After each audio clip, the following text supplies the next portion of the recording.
بسم اللہ الرحمن الرحیم۔ اللہ کے بابرکت نام سے آغاز کرتے ہیں جو بڑا مہربان نہایت رحم فرمانے والا ہے۔ السلام علیکم ورحمۃ اللہ وبرکاتہ۔ ایگل کی آواز کے معزز اور پیارے ناظرین، آپ نے اکثر لوگوں سے سنا ہوگا کہ نبی کریم صلی اللہ علیہ وسلم نے ساری زندگی نماز کے لیے اذان نہیں دی۔ وہ کون سی وجہ تھی کہ جس کی وجہ سے نبی کریم صلی اللہ علیہ وسلم نے اذان نہیں دی؟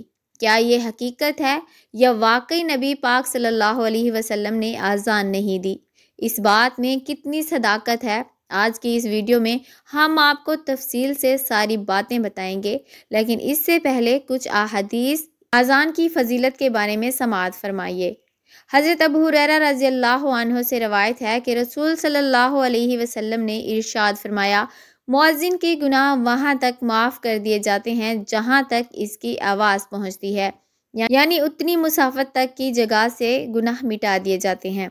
حضرت عبداللہ بن عمر رضی اللہ عنہما سے روایت ہے کہ رسول صلی اللہ علیہ وسلم نے ارشاد فرمایا، مؤذن کی آواز جہاں جہاں تک پہنچتی ہے وہاں تک اس کی مغفرت کر دی جاتی ہے۔ ہر جاندار اور بے جان جو اس کی اذان کو سنتے ہیں اس کے لیے مغفرت کی دعا کرتے ہیں۔ ایک روایت میں ہے کہ ہر جاندار اور بے جان اس کی اذان کا جواب دیتے ہیں۔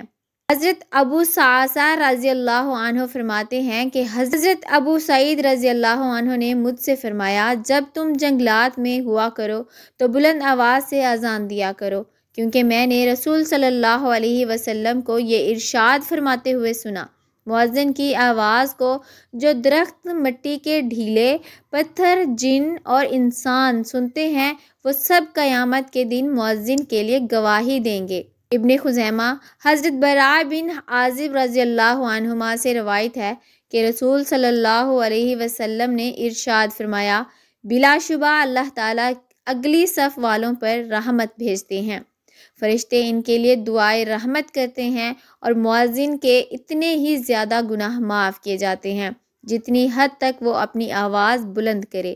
جو جاندار اور بے جان اس کی اذان کو سنتے ہیں اس کی تصدیق کرتے ہیں اور مؤذن کو ان کی تمام نمازوں کے برابر اجر ملتا ہے جنہوں نے اس کے ساتھ نماز پڑھی۔ حضرت عبداللہ بن عمر رضی اللہ عنہما سے روایت ہے کہ نبی کریم صلی اللہ علیہ وسلم نے ارشاد فرمایا، جس نے 12 سال اذان دی اس کے لیے جنت واجب ہو گئی۔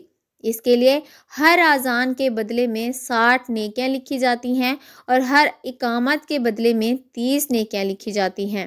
حضرت عبداللہ بن عمر رضی اللہ عنہما سے روایت ہے کہ رسول صلی اللہ علیہ وسلم نے ارشاد فرمایا، 3 شخص ایسے ہیں کہ جن کو قیامت کی سختی گھبراہٹ کا خوف نہیں ہوگا، نہ ان کو حساب کتاب دینا پڑے گا۔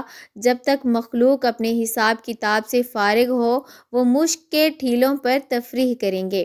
ایک وہ شخص جس نے اللہ تعالیٰ کی رضا کے لیے قرآن شریف پڑھا اور اس طرح امامت کی کہ مقتدی اس سے راضی رہے۔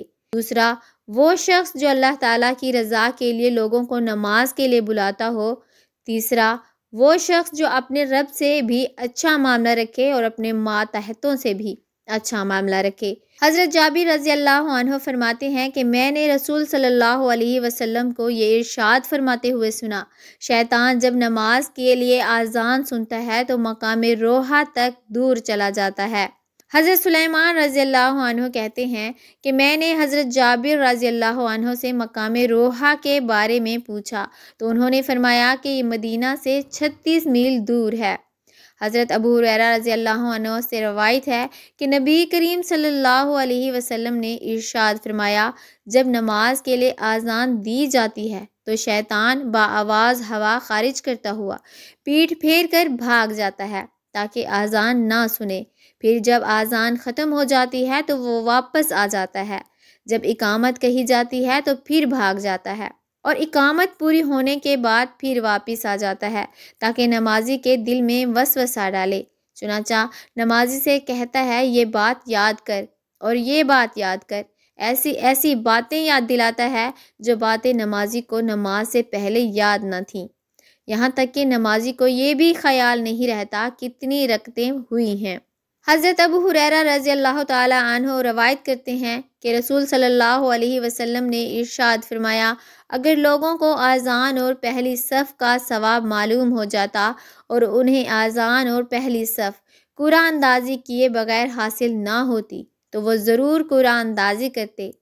حضرت ابو ہریرہ رضی اللہ عنہ سے روایت ہے کہ ہم رسول صلی اللہ علیہ وسلم کے ساتھ تھے۔ حضرت بلال رضی اللہ عنہ اذان دینے کھڑے ہوئے۔ جب اذان دے چکے تو رسول صلی اللہ علیہ وسلم نے ارشاد فرمایا، جو شخص یقین کے ساتھ ان جیسے کلمات کہتا ہے جو مؤذن نے اذان میں کہے، وہ جنت میں داخل ہوگا۔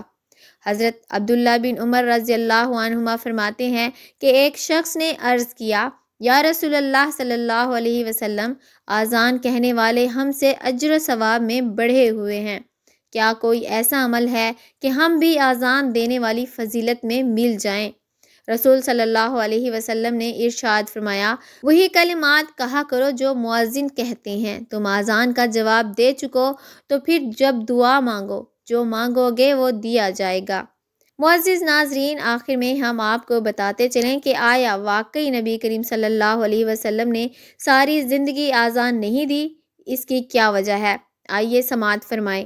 واضح رہے کہ آپ صلی اللہ علیہ وسلم سے نفس اذان تو قطعی طور پر ثابت ہے، اس میں کسی کا کوئی اختلاف نہیں، اس لیے کہ سنن ابی داؤد اور جامع ترمذی میں روایت ہے کہ حضرت حسن رضی اللہ تعالی عنہ کی ولادت کے وقت نبی کریم صلی اللہ علیہ وسلم نے ان کے کان میں اذان دی تھی۔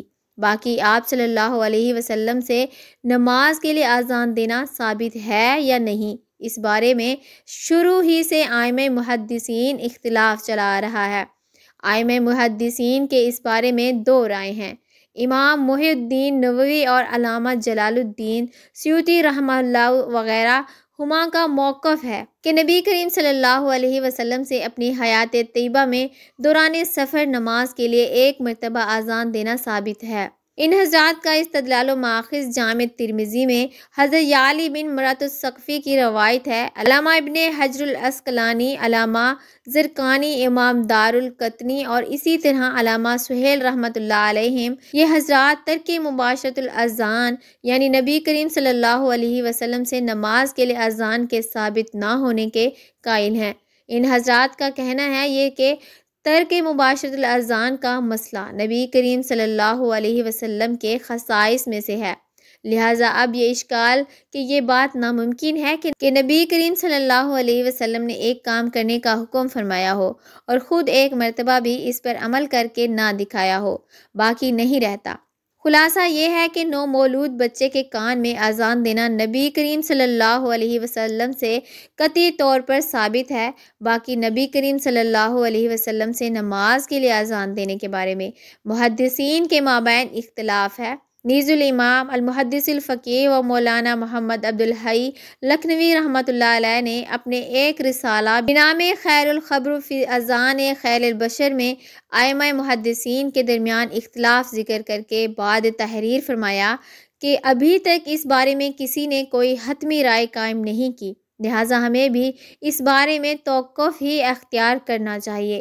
نیز مولانا عبد الحی لکھنوی رحمۃ اللہ علیہ نے اپنے اسی رسالے میں ترک مباشرۃ الاذان بنفس نفیس اذان نہ دینے کی چند وجوہات ذکر کی ہیں، جن میں زیادہ صحیح اور قوی یہ لکھی ہے کہ نبی کریم صلی اللہ علیہ وسلم کے اذان نہ دینے میں در حقیقت خلفائے راشدین کی مشقت میں پڑنے اور احکام شرعیہ میں خلل واقع ہونے کے اندیشے سے بچنا تھا۔